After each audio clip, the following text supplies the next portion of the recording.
Bom, vamos ao conto número 3 do livro de contos Papéis Avulsos do Machado de Assis, intitulado A Chinela Turca. Vede o bacharel Duarte. Acaba de compor o mais teso e correto laço de gravata que apareceu naquele ano de 1850 e anunciam-lhe a visita do Major Lopo Alves. Bom, já vemos aqui que o narrador é em terceira pessoa. É noite e esse bacharel Duarte ele está recebendo a visita do Major Lopo Alves na noite.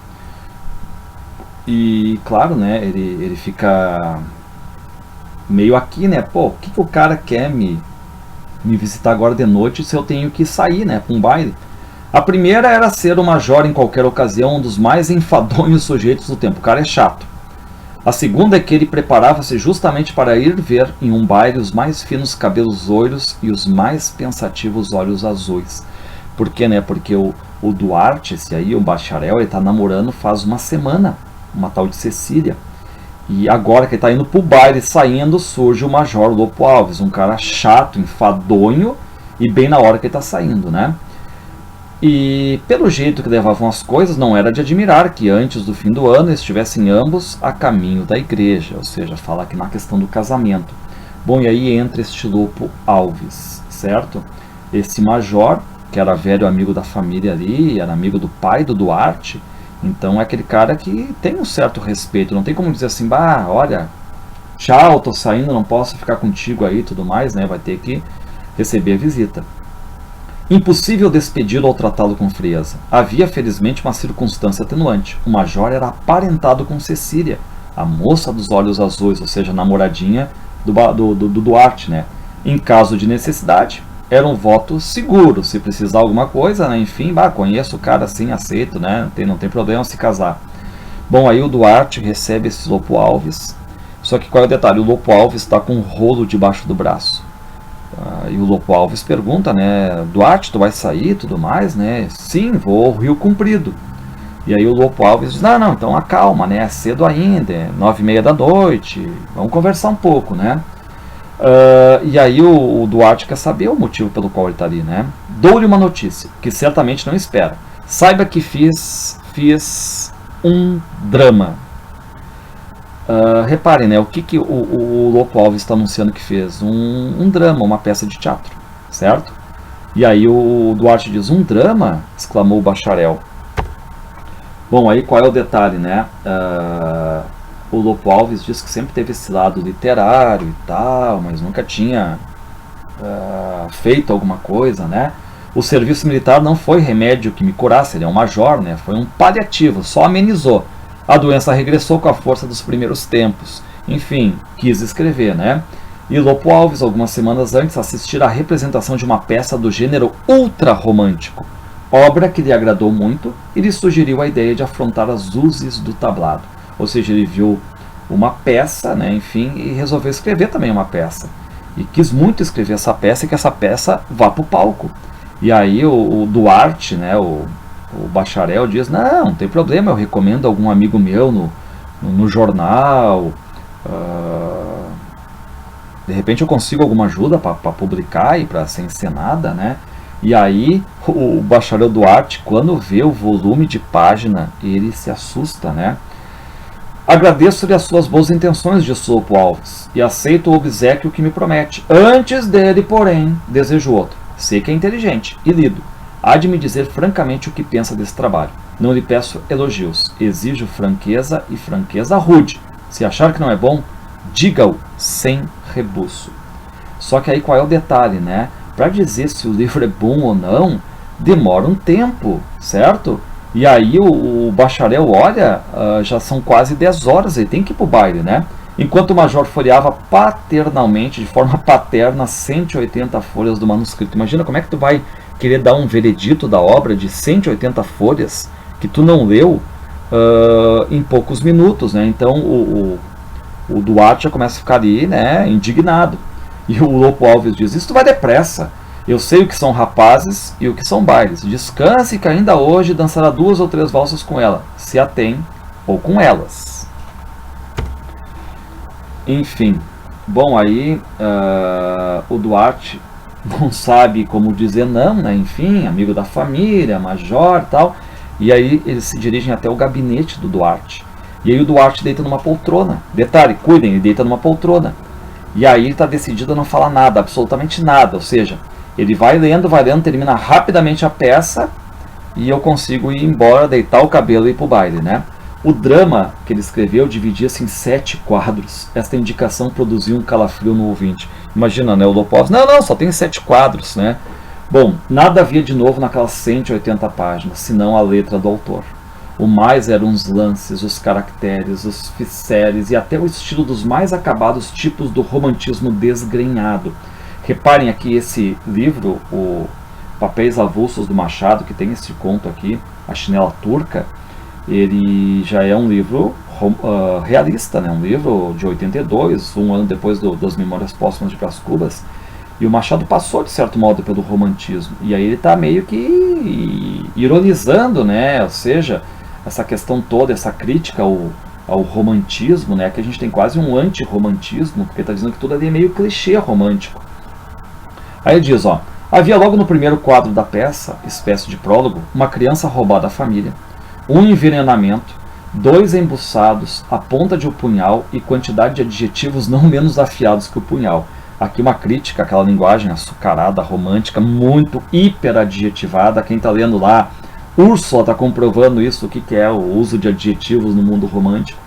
No segundo quadro, dava-se conta da morte de um dos embuçados, que devia ressuscitar no terceiro, para ser preso no quinto e matar o tirano do sétimo.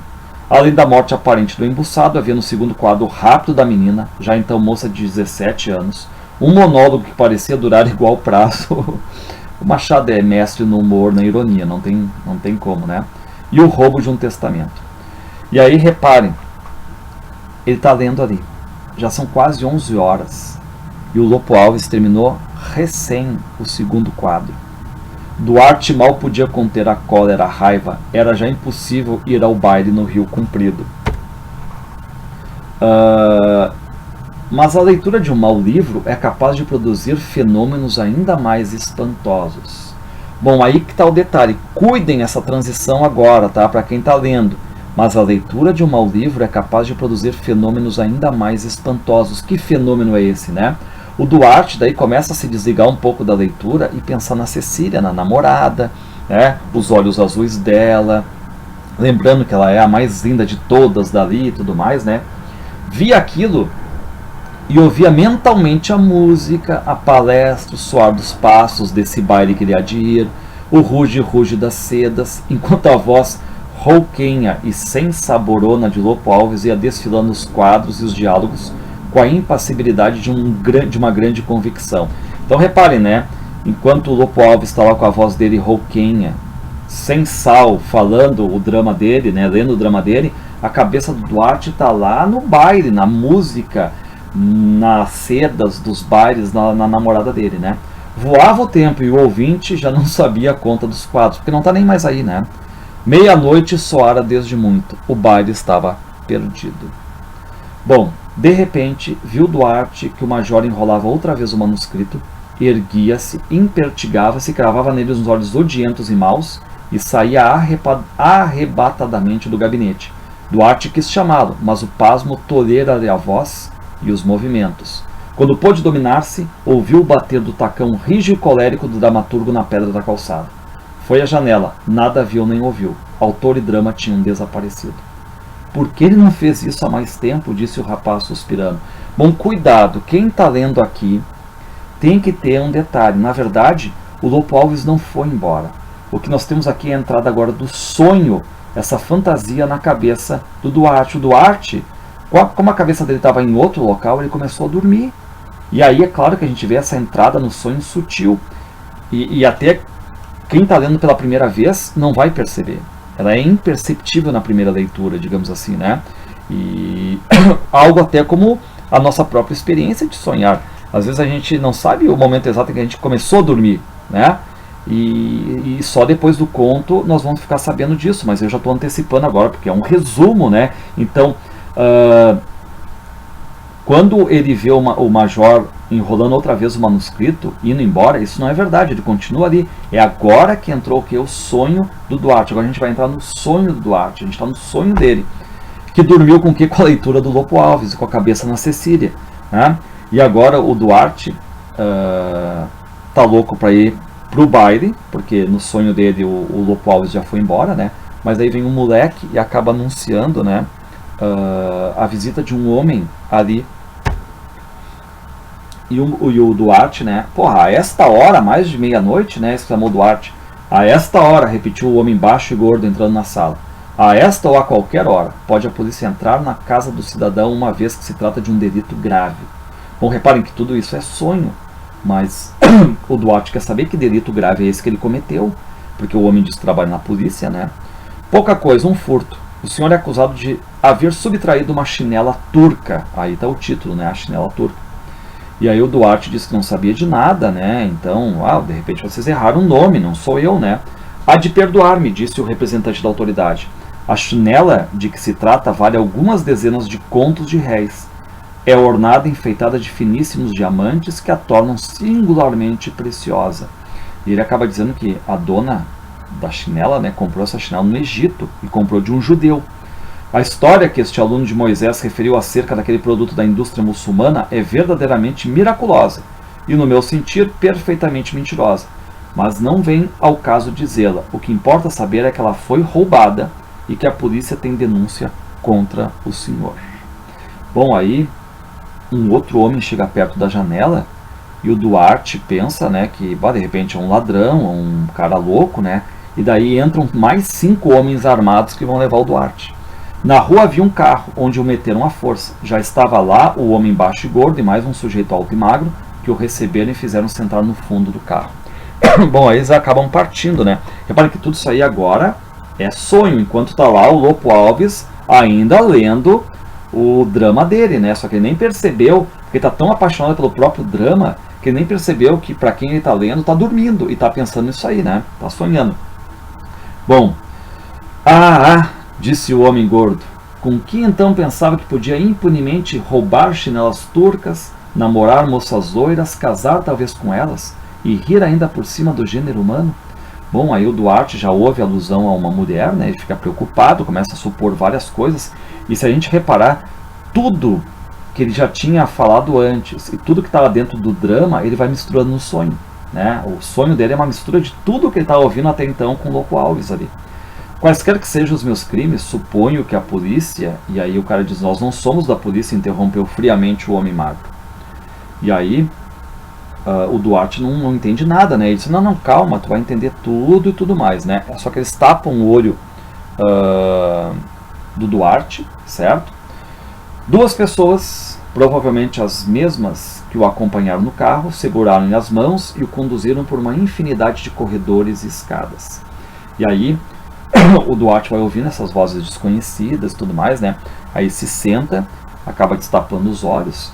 Era uma sala vasta, assaz, muito iluminada, trastejada com elegância e opulência. E aí ele vê, né, que tem muito bronze ali, tem espelho, tem tapete. E ele acha, por toda essa riqueza na sala, que quem está ali não são ladrões, né? Reclinou-se o moço indolentemente na otomana. Reparem que a otomana é um assento baixo, né? Enfim, estofado e tudo mais. Aqui já é o Fantástico aparecendo. E aí esta circunstância trouxe à memória do rapaz o princípio da aventura e o roubo da chinela. Bom, o que acontece, né? A chinela vinha a ser pura metáfora. Tratava-se do coração de Cecília, que ele roubara, delito de que o queria punir o já imaginado rival. Então o que ele pensa, né? De repente essa chinela é uma metáfora. Eu roubei o coração da Cecília e de repente tem um rival que quer a Cecília e agora está aqui comigo, né? Esse é o problema que eu tenho que resolver. E aí surge um padre careca, né? Enfim, e esse padre passa pelo Duarte, dá a bênção e ele meio que passa por uma parede, assim, de novo Fantástico aparecendo, né? Ele passa através da parede, né? O bacharel ficou sem movimento, a olhar para a porta, a olhar sem ver, estúpido de todos os sentidos, né? E aí surge um outro homem que vai convidar o Duarte para seguir ele. E aí eles vão para uma porta, vão até uma outra sala, e aí é tudo iluminado por vela. E aí o Duarte pensa, bom, só pode ser um rival que quer a Cecília, né? Na cabeceira desta havia um homem velho que representava ter 55 anos. Era uma figura atlética, farta de cabelos na cabeça e na cara. E aí o Duarte diz, né, que não conhece esse homem e tudo mais. Eu não te conheço, né? Nem é preciso. O que vamos fazer exclui absolutamente a necessidade de qualquer apresentação. Saberá, em primeiro lugar, que o roubo da chinela foi um simples pretexto. Um simples pretexto, continuou o velho, para trazê-lo até a nossa casa. A chinela não foi roubada, nunca saiu das mãos da dona. João Rufino, vá buscar a chinela. E aí, eles vão lá trazer a chinela, né? E esse velho acaba dizendo que essa chinela não tinha nenhum diamante, nem foi comprada no Egito. Só que era turca, só isso, né? Mas senhor não me dirá de uma vez o que querem de mim, o que estou fazendo nesta casa? Vai sabê-lo, respondeu tranquilamente o velho. Bom, aí um homem traz a chinela, né? E aí o velho diz, chinela de criança, não lhe parece? Disse o velho. Suponho que sim. Pois supõe mal, é chinela de moça. Será? Nada tenho com isso. Perdão, tem muito, porque vai casar com a dona. E aí o velho manda de novo esse João Rufino buscar a dona da chinela. E aí surge uma mulher. Não era uma mulher, era uma sílfide, uma deusa, uma visão de poeta, uma criatura divina. Ou seja, é uma mulher loira com olhos azuis, muito parecida com a Cecília, né? E aí o Duarte fez uma cortesia para ela já abana para ele também, né? O velho diz, meu caro doutor, esta é a noiva. Aí o Duarte, né? Olha, eu não tenho vontade de casar. 3 coisas vai fazer o senhor agora mesmo, continuou impassivelmente o velho. A primeira é casar. A segunda é escrever o seu testamento e a terceira engolir certa droga do Levante. E aí o Duarte pergunta, tá, mas é veneno? E o velho diz, sim, é veneno, né? Veneno é nome vulgar, a gente dá o nome aqui de passaporte do céu, diz ele, né? Então reparem, ele vai ter que casar, escrever o testamento e depois cometer o suicídio. E aí o Duarte estava pálido e frio. Quis falar, não pôde, um gemido sequer não lhe saiu do peito. Aquela questão do sonho também, né? A gente não consegue como. O senhor, continuou o velho, tem uma fortunazinha de 150 contos. Esta pérola será sua herdeira universal. João Rufino, vá buscar o padre. Ou seja, casa, passa o testamento, né? E tal, para ela, e depois comete suicídio para ela ficar com dinheiro. Essa é a questão do sonho aqui, né? E aí chega o padre. E aí o padre pede pro Duarte se levantar, né? Não quero, não me casarei, diz o Duarte. E isto, disse da mesa o velho, apontando-lhe uma pistola. Mas então é um assassinato? E aí o Duarte, né, pergunta, né, enfim, isso aí é um assassinato, só que o velho vai dizer, né, tu pode escolher, assassinato ou suicídio, tu que decide, né. E aí o padre chega no Duarte e pergunta se ele quer fugir. E aí o Duarte diz, sim, exclamou, não com os lábios, que podia ser ouvido, mas com os olhos em que pôs toda a vida em que lhe restava. O padre diz, vê aquela janela? Está aberta. Embaixo fica um jardim. Atira-se dali sem medo. Ó padre, disse baixinho o bacharel. Não sou padre, sou tenente do exército, não diga nada. E aí, turma, o que vai acontecer? O Duarte pega, sai dali, dá um pulo, atira, né?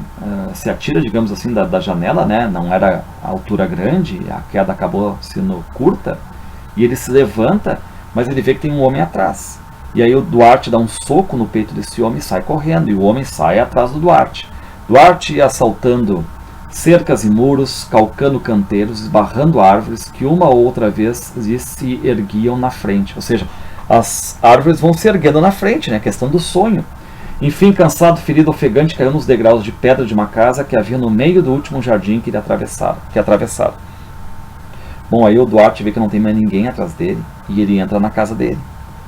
Um homem que ali estava, lendo um número do Jornal do Comércio, pareceu não o ter visto entrar. Duarte caiu numa cadeira, fitou os olhos no homem. Era o Major Lopo Alves. Reparem que ele vai voltar agora para a realidade, vai terminar o conto. E o jornal que estava na mão no sonho do Lopo Alves, né, no sonho do Duarte, estava um jornal na mão dele, né? O jornal vai crescendo, digamos, vai se tornando maior, vai voltando para a realidade e vai se tornando o drama, a peça do Lopo Alves. E a gente chega exatamente na hora em que o Duarte acorda do sonho e bem na hora o Lopo Alves está finalizando a leitura do drama dele, da peça dele. E aí ele vai dizer assim, o Lopo Alves, né? Anjo do céu, estás vingado. Fim do último quadro. Então, que lhe pareceu? Pergunta, né? Sendo que o Duarte não ouviu quase nada, né? Estava dormindo. Ah, excelente, respondeu o bacharel Duarte, levantando-se. Paixões fortes, não? Fortíssimas. Que horas são? Deram 2 horas agora mesmo. Reparem, né? 3 horas o Lopo Alves lendo as 180 páginas do drama dele. E nesse meio do caminho a gente viu que o Duarte dormiu, né? E teve um pesadelo ali, né? Mas com muito mais ação do que propriamente a peça do Lopo Alves. Aí o Duarte vai lá, se despede do Major, leva ele até a porta, vai até a janela, né? Enfim. E depois de uns minutos, o que o Duarte vai dizer para ele mesmo, né? Ninfa, doce amiga, fantasia inquieta e fácil, tu me salvaste de uma peça ruim com um sonho original. Substituíste-me o tédio por um pesadelo. Foi um bom negócio. Um bom negócio e uma grave lição. Provaste-me ainda uma vez que o melhor drama está no espectador e não no palco. Ou seja, que, né, o sonho, a imaginação do Duarte fez o que, né? Ele fugir da leitura maçante daquelas 180 páginas do Lopo Alves e fez o Duarte mergulhar num mundo de ação, muito mais corrido e tudo mais. É um pesadelo, eu sei, né? Mas termina dentro daquela ideia de que o melhor drama está no espectador, não no leitor, não no palco. Desculpa, está no espectador, está no leitor e não no palco. E ele agradece a quem, né? A ninfa, que substituiu o tédio da leitura do Lopo Alves por um pesadelo. Mesmo que esse pesadelo, né, seja algo ruim, mas foi algo fantasioso, a substituição de uma peça ruim por um sonho original. Muito legal esse mundo do fantástico também aqui do Machado, né? Bom, eu coloquei aqui a notinha que ele botou, tá? O Machado diz: este conto foi publicado pela primeira vez na revista Época número 1, de 14 de novembro de 1875. Trazia o pseudônimo de Manassés, com que assinei outros artigos daquela folha efêmera passageira. O redator principal era um espírito eminente, que a política veio tomar as letras, Joaquim Nabuco. Então dizem que o redator, quando ele lançou a primeira versão desse conto, era o Joaquim Nabuco. Posso dizê-lo sem indiscrição, éramos poucos e amigos. O programa era não ter programa, como declarou o artigo inicial, ficando a cada redator plena liberdade de opinião, pela qual respondia exclusivamente. O tom, feita a natural reserva da parte de um colaborador, era elegante, literário, ático. A folha durou 4 números. Então aqui terminamos, né, este conto do Machado.